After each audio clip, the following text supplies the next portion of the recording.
All right, so this is what you get to see. Now, moving to the muscles of the leg, I would like to give you some hints on how to remember the origin and insertion. I need to say them now, and I need to say them once more time at the end, because as I show you the muscles, you need to remember my tricks to be able to identify. Otherwise, if I say the tricks, if I show you the muscles and you don't know the tricks in my mind, you won't follow what I want to try to make you to understand and grasp. Now, for the muscles, guys, it's very simple that we have tibia and fibula, and we have a muscle called tibialis. Okay, this tibialis is gonna be our big boss today. We have tibialis anterior and we have tibialis posterior. Okay, so we have one anterior and we have one posterior, and because this is the big boss, it's gonna take origin from the most important places in both compartments. Okay, now what are the other muscles we have? We have the extensor digitorum longus and we have extensor hallucis longus if we are anteriorly, so one for the digits and one for the hallux. Okay, so and then one tibialis. All right, if we are anteriorly, it's going to be extensor digitorum longus, extensor hallucis longus. If we are posteriorly, we will have flexor digitorum longus, we will have flexor hallucis longus, and the tibialis is going to be posterior. Okay, so these are the muscles that we have. Great. What else? We have muscles called fibularis. They come from fibula. One is long and it comes from the upper part of the fibula here, so we call it fibularis longus. One is shorter, so it becomes from lower part of fibula, we call it fibularis brevis. And one that also comes from fibula, but it joins the anterior compartment, so we call it fibularis tertius. All right, so all of the muscles that we have tibialis, we have 3 fibula related, 2 digitorum related, 2 tibialis related, 2 hallux related. Fibularis longus brevis, lateral compartment, anterior compartment, tibialis anterior, extensor digitorum longus, extensor hallucis longus, posterior compartment, tibialis posterior, flexor digitorum longus, flexor hallucis longus. These are the names of the muscles. Now, from where they are emerging, it's very simple. Now, anteriorly, we have 4 muscles in the anterior compartment: tibialis anterior, extensor hallucis longus, extensor digitorum longus, and fibularis tertius. It's gonna join them. And because tibialis anterior is our big boss, so the big boss is gonna come out from the tibia, medial surface of tibia and interosseous membrane alone. And the other 3 muscles, they will come out of fibula. So the tibialis anterior comes out of tibia and interosseous membrane, as you can see, and the rest of them will be coming from the fibula. And the digitorum is basically more superficial than extensor hallucis longus. Remember that the digitorum is more superficial. And one thing I want you guys to know is that the extensor digitorum, sometimes they would tell you that it's coming with if you trace the extensor digitorum, you go down with it, you will find that it's kind of the fibularis tertius is kind of as if it's a continuation of it. And they are also sharing the same synovial sheath. And I'm going to show you that now. Why this is important? Because sometimes if you want to spot it in the practical, it's going to be a bit confusing that where is this muscle?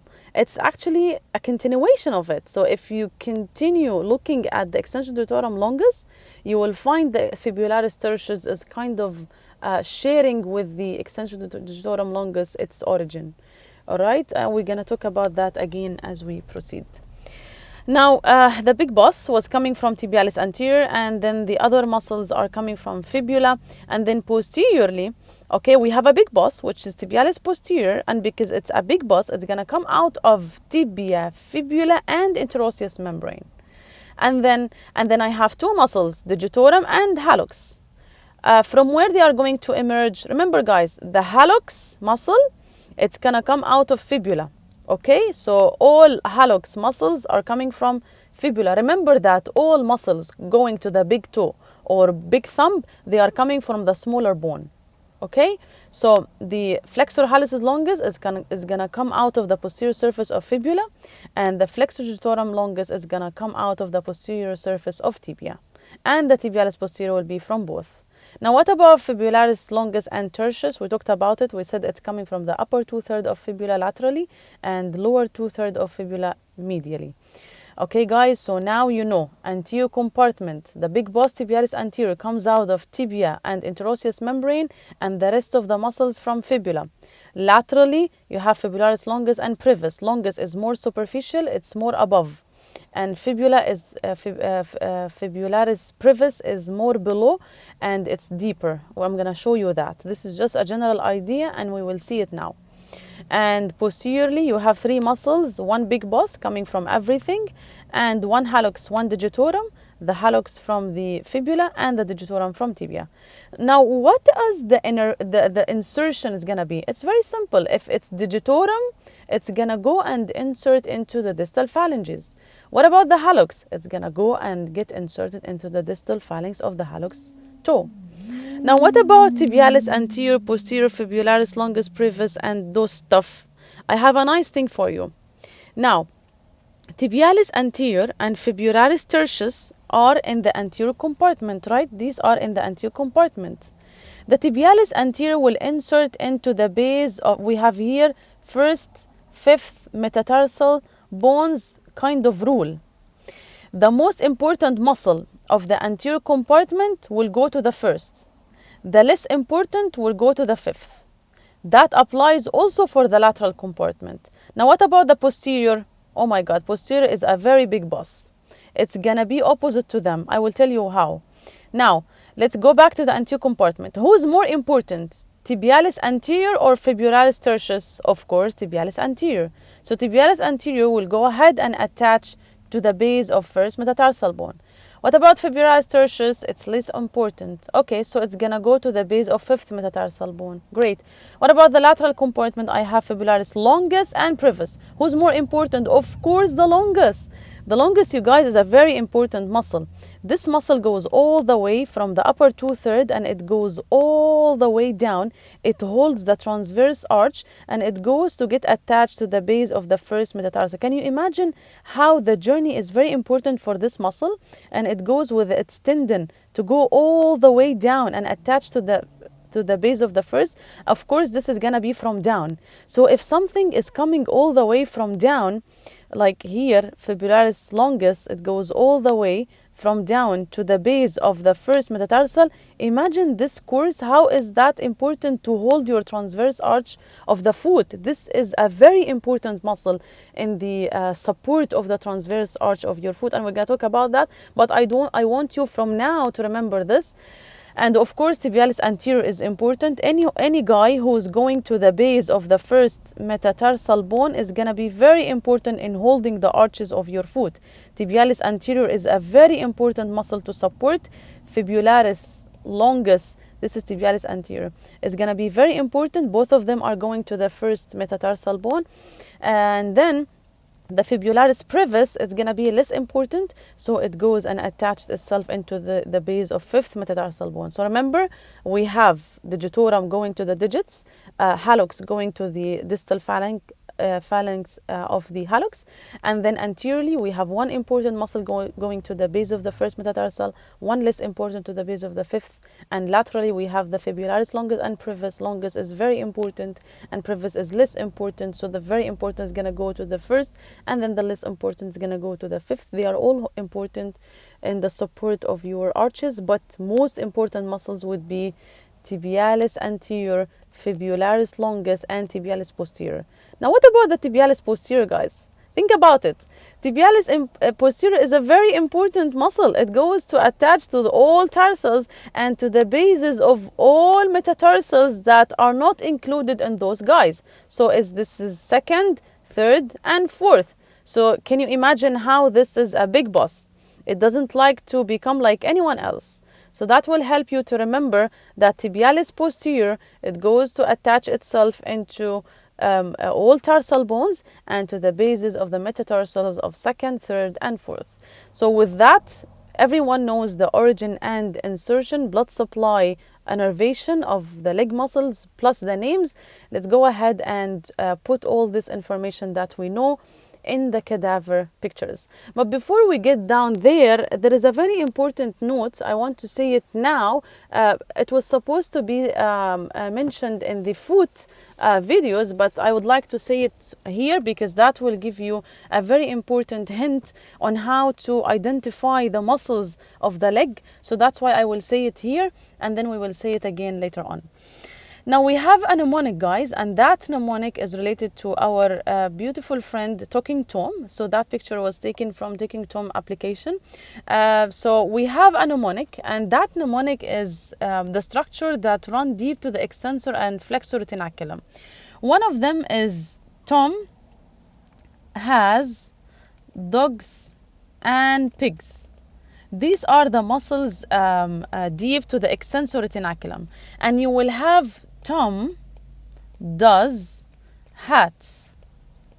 Now, I used to remember this mnemonic, but sometimes in the exam, I used to forget which one is Tom does hats and which one is Tom has dogs and pigs.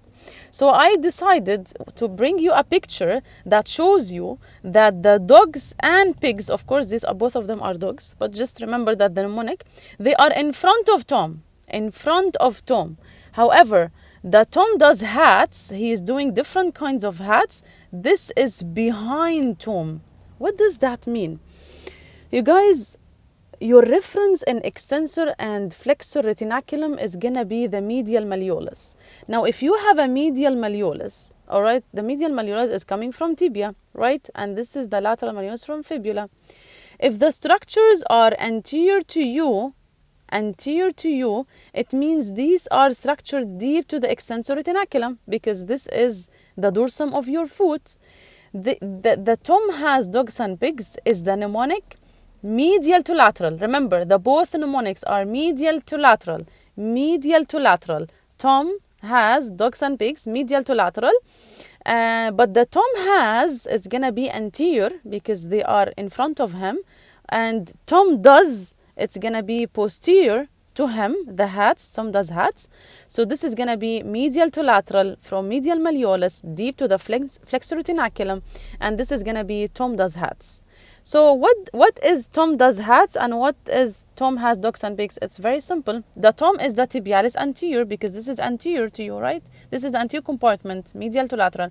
Tibialis anterior, extensor hallucis longus, extensor digitorum longus, peroneus tertius, or fibularis tertius, all right? So if you guys look at the tendon, you will find the first tendon is tibialis anterior, and then has extensor hallucis longus, and then extensor digitorum longus, and then the last one is fibularis tertius. And remember, you guys, I told you that the fibularis tertius muscle is going to come as if it's a continuation of the extensor digitorum, and they are going to share the same synovial membrane. But remember that the fibularis tertius is going to get attached to the base of the fifth metatarsal bone, and this is going to be very important to help you guys understand how to identify those structures on a real cadaver. So if you look at the first one, tibialis anterior, remember that I told you tibialis anterior is the most important of two extremes that we have anteriorly.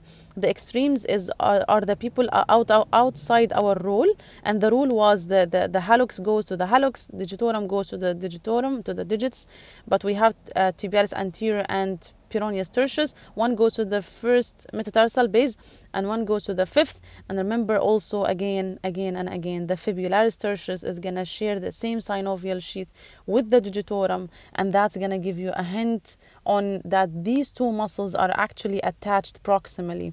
And regarding the muscles that runs deep to the flexor retinaculum, it's going to be Tom does hats. So the first tendon would be tendon for tibialis posterior, followed by tendon for flexor digitorum because does, and then the last one would be tendon for flexor hallucis. What about the vascular bundle? Very nice, guys. How can you remember them? Very nice. We say Tom does very nice hats. Tom does very nice because they come here between the does and hats. So okay, And the neurovasculature is not shown here, but it should be. Tom has very nice dogs and pigs. It should come here between the hallux and the digitorum. So we always add the word very nice. All right, if you really need to know the order of the structures running deep to the flexor and extensor retinaculum. And let's go ahead and see the muscles. If you guys see anterior compartment and all the muscles are there, and one that is very big coming from the tibia and interosseous membrane, this is going to be tibialis anterior. All right, if you remove it, you will find that you can see all of the parts of the tibia. That time only you can see the other muscles. And I told you the extensor digitorum is covering the extensor hallucis longus, so it's kind of covering it, and it's above it. So this is extensor digitorum longus, and then the extensor hallucis longus is going to be deep to it. Another thing is tendons are going to help you a lot in identification. If you look at a tendon here, the first one, which is Tom, has dogs and pigs. Tom, first one, this is a tendon of tibialis anterior. So this is tibialis anterior. Great. So that helped me. If I can see a tendon going to the hallux, great. So this is tendon for extensor hallucis longus. Great. So this is the muscle deep here. All right. And then I have muscle having tendons to all digits. So this is extensor digitorum longus. All right. And I have a muscle that has a tendon that goes to the fifth metatarsal bone. Remember what was that? It was the tendon for fibularis tertius. And fibularis tertius is only this fleshy part I can see here. Remember I told you it's kind of continuation of the digitorum longus. All right. So this is the tertius. All right. And what else? Okay, so this is also a tendon for the digitorum that goes to the little toe. Okay, this is one of the tendons for the digitorum because the digitorum is a big muscle here. And do we have anything else? No, we've seen this. Okay, if we look at the lateral compartment, guys, you can see that a muscle from the fibula laterally comes and superficial and above. The superficial and above is going to be the fibularis longus. The below one is going to be the fibularis brevis. Another thing, these two tendons, they run behind the lateral malleolus, guys. These go to the lateral malleolus. If I can see a tendon that goes to the base of the fifth metatarsal, it's going to be the less important, right? This is going to be the tendon for which one? Fibularis brevis, right? However, the longest, it disappears here because it goes all the way to get attached to the base of the first. Remember, the fibularis longus goes from the lateral and it goes all the way and it holds the arch until it reaches the base of the first. Okay, that way the tendon is going to help you a lot in identification of muscles. Remember that it's very easy to know the function of the muscles. And you guys, the inversion is made by the muscles in the anterior compartment, and the eversion is going to be by the muscles in the lateral compartment. So in the lateral compartment, fibularis longus and brevis. In the inversion, it's going to be by the two tibialis brothers or sisters. Tibialis anterior and posterior will do the inversion.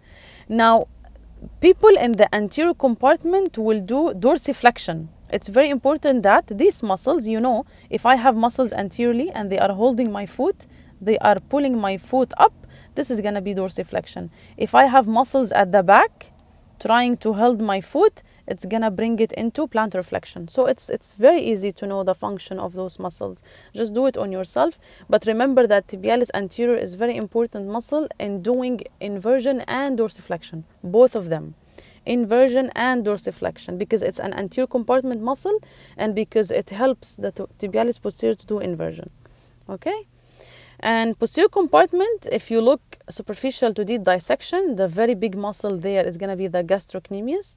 It has two heads arising from the medial and lateral condyles of femur.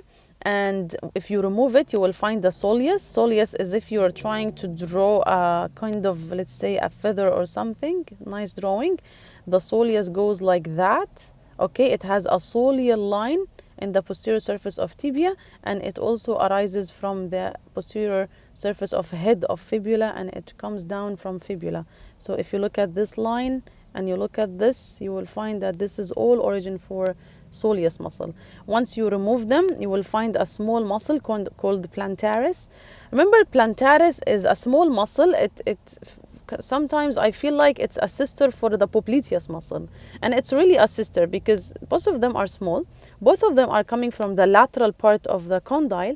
The popliteus comes from lateral condyle of femur, and the plantaris come from the posterior surface of the lateral condyle. And so both of them are actually coming from the lateral condyle of femur, and then it goes, the three of them will go ahead all the way to give you this tendon that attaches to the calcaneus. So we call it calcaneal tendon or Achilles tendon or tendoachilles, and that is for the plantar flexion. And remember, guys, again, if I have any muscle that is going to the hallux, to the digits, if it's extensor, it's going to help in dorsiflexion. If it's a flexor, it's going to help in plantar flexion. They are going to help the groups they are living in, you guys, okay? So remember that those digits muscles are going to help in the major function of the group. If you look from the back, you will find a muscle that comes very deep, the popliteus, that we already talked about it. And you guys know about the popliteus even function. We talked about it in the knee joint, in unlocking of knee joint. I just want to say something here. Whenever we say something with regards to the femur and tibia, guys, if I forgot to mention it, whenever I say lateral rotation of tibia, if someone is attaching tibia to femur, and if I say that lateral rotation of tibia is doing this, remember that medial rotation of femur is going to do the same thing if this thing is fixed. Okay, I mentioned that in popliteus, but I didn't mention that. I didn't mention it extensively when I talked about the injuries. Remember, you might memorize the lateral rotation of tibia in exam as a problem happens to ACL injury or MCL injury, but the exam question might ask you about the femur. Okay, fine. If you know that lateral rotation of tibia causes this, then medial rotation of femur is going to cause that. It depends on the settings of the injury. This is one thing. Another thing, I mentioned the unhappy triad. But I didn't write it in the slides. So the unhappy triad is the ACL, the MCL, and medial meniscus. Usually they are injured together because they are attached together, and they are injured by lateral rotation of tibia together. Meniscus injury, guys, remember that the meniscus injury is always a twisting kind of injury. Lateral rotation of tibia is very dangerous. Lateral rotation of tibia causes all those, guys. Don't ever forget lateral rotation of tibia, valgus kind of force, or medial rotation of femur if the tibia is flexed. Okay, and for the PCL, the lateral collateral ligament, it's going to be the opposite, or lateral meniscus as well. But they are not injured together, okay, because they are not attached, and because the popliteus muscle tendon is going to separate the lateral collateral ligament from the lateral meniscus, so they are not related. Now let's get back to the posterior compartment. If you guys look at the popliteus, that we already talked about it previously, remember that I told you posterior you have three muscles. One big boss comes in the middle from everything. These are very deep muscles, and if you try to see them in the dissection hole, you will feel like tibialis posterior is kind of, is it a cut muscle? What is that? Why it's very thin? Because actually that part, you guys, you have the soleus, you have the gastrocnemius, so you don't have space for that much big muscle. So this is normal. Yeah, this is not a cut muscle. It's a thin muscle. Yes, it's not like the tibialis anterior, and that is the muscle that is in the middle here. Now, if I can see a muscle in the tibia side, this is going to be the flexor digitorum longus, because you guys know that we have one from both in the middle, one from tibia, one from fibula, and everything related to fibula will be related to the hallux. So the flexor hallucis longus is going to be related to fibula posteriorly, and the flexor digitorum longus is going to be related to the tibia. So it's very easy. Now, what about the fibularis longus and brevis? I told you it comes out of the lateral surface of fibula. The one above is the peroneus longus. The one below and covered is the peroneus brevis, or fibularis longus and fibularis brevis. This is again the same summary that I told you guys. Initially I had it here, but then before recording I thought of it's very important that I mention you these tricks, because that will help you to understand how to identify the structures on cadavers. Thank you guys for watching, and